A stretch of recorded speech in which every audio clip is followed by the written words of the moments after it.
नमस्कार प्यारे बच्चों, मैं आपका साइंस टीचर दिनेश कुमार। आज हम विज्ञान की वर्कशीट नंबर 22 को स्टडी करेंगे, जो प्रकाश के चैप्टर से ली गई है। पिछली वर्कशीट में हमने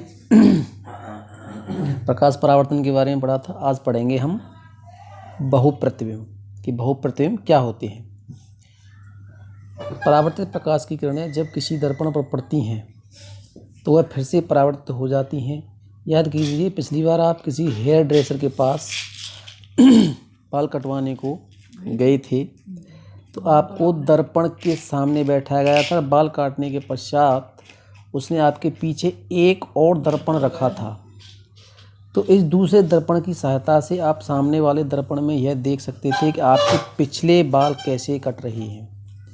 तो परावर्तित प्रकाश की किरणों को पुनः किसी दर्पण से परावर्तित किया जा सकता है, जिससे एक से अधिक प्रतिबिंब बनते हैं। प्रतिबिंबों की संख्या दर्पण के बीच के कोण पर निर्भर करती है। कक्षा 6 में हमने पेरिस्कोप यानी परिदर्शी के बारे में पढ़ा था।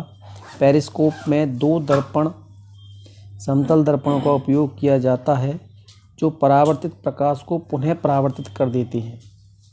पेरिस्कोप का उपयोग पनडुब्बी, टैंकों में और सैनिकों के द्वारा बंकरों में भी किया जाता है, ताकि वे बाहर की उन चीज़ों को देख सकें जो उनकी सीधी रेखा में नहीं है। तो कहने का मतलब, आपने अभी देखा कि जब आप नाई के पास बाल कटवाने के लिए जाते हैं, चित्र में आप देख रहे हो, तो सामने आपके एक दर्पण होता है और ठीक एक दर्पण होता है, तो वो कुछ कोण पे होता है। तो आप देखते हैं सामने वाले दर्पण में आपके बहुत सारे प्रतिबिंब दिखाई देते हैं। तो ये जो कोण प्रतिबिंबों की संख्या है, ये दोनों दर्पणों के बीच बने हुए कोण पर निर्भर करती है कि वो किस कोण पर यानी एंगल पर दर्पण एक दूसरे के पास रखे हुए हैं। ठीक है बच्चों। बहुमूर्तियाँ कैलेडोस्कोप। तो बहुप्रतिबिंब का मतलब एक से अधिक प्रतिबिंब का दिखाई देना या बनना बहुप्रतिबिंब कहलाता है।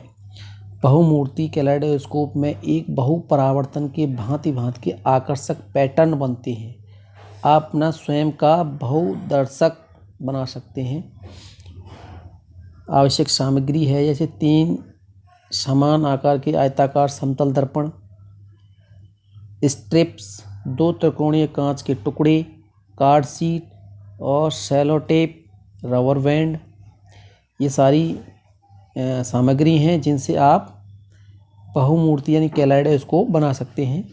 फर्स्ट है, तीनों दर्पणों की स्ट्रिप्स को प्रिज्म की आकृति में चित्र अनुसार जोड़ें। यानी तीनों दर्पणों को कुछ इस तरीके से हम जोड़ सकते हैं प्रिज्म की आकृति में। ठीक है।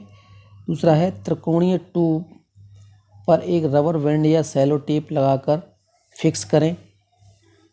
इसे किसी बेलनाकार ट्यूब के अंदर ठीक से डाल दें। तीसरा है, अब इस बेलनाकार ट्यूब के एक सिरे को त्रिकोणीय कांच की पट्टी पर लगा दें और दूसरे सिरे पर एक और ग्लास प्लेट लें, उसी ट्यूब के थोड़ा सा अंदर की तरफ लगा दें। अब इसके ऊपर कुछ बहुरंगी चूड़ियों के टुकड़े रखें। तो ट्यूब के इस छोर को एक अन्य ग्लास प्लेट के साथ ट्रेसिंग पेपर के साथ कवर करें और कार्ड शीट के एक टुकड़े के साथ ट्यूब के छोर को कवर करें और केंद्र में एक छोटा सा छेद करें, ताकि छेद के माध्यम से अंदर का दृश्य देखा जा सके। बहुमूर्ति यानी कैलेडोस्कोप तैयार है। अब छेद के माध्यम से झांकें और सुंदर पैटर्न का मजा लें। तो ये इस तरीके से आप घर पर भी कैलेडोस्कोप बना सकते हैं। तो सभी बच्चे इन सारी सामग्रियों के साथ में ये कैलेडोस्कोप बनाएंगे और बनाने के बाद फिर मुझे दिखाएंगे स्कूल में आकर के। ठीक है बच्चों, एक तरह से आपके लिए एक एक्टिविटीज़ भी हो गई। तो इसको आपको करना है, और कोई भी अगर समझ में नहीं आता है तो आप मुझसे भी कांटेक्ट करके पूछ सकते हैं। इसके बाद क्वेश्चन है इस वर्कशीट पर आज के, पेरिस्कोप क्या है, इसका उपयोग कहाँ किया जाता है। तो पेरिस्कोप के बारे में अभी हमने पढ़ा था कि इसका उपयोग कहाँ किया जाता है, पनडुब्बियों, टैंकों और सैनिकों द्वारा बंकरों में भी किया जा सकता है, ताकि वो अंदर से बाहर की चीज़ों को सीधे देख सकें। क्वेश्चन नंबर 2 है, जब आप हेयर ड्रेसर के पास जाते हैं तो आप अपने सिर के पीछे की कटिंग कैसे देख पाते हैं? तो अभी हमने यहाँ पढ़ा था कि पीछे की सिर की कटिंग को देखने के लिए पीछे की साइड में एक एंगल पर दर्पण लगाया जाता है, जिससे हम सामने वाले दर्पण में पीछे का प्रतिबिंब भी आसानी से देख सकते हैं। क्वेश्चन नंबर 3 है, बहुमूर्तिदर्शी बनाने की विधि का वर्णन कीजिए। अभी हमने देखा था ये बहुमूर्ति दर्शन है, इसको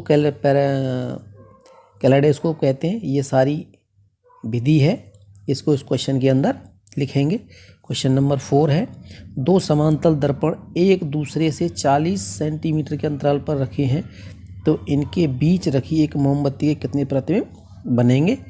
तो ये एक सवाल है इसी से रिलेटेड, इसको भी करेंगे। अगर नहीं समझ में आता है तो फिर मेरे से कांटेक्ट कर लेंगे।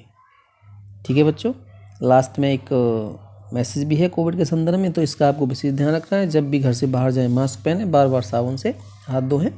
धन्यवाद।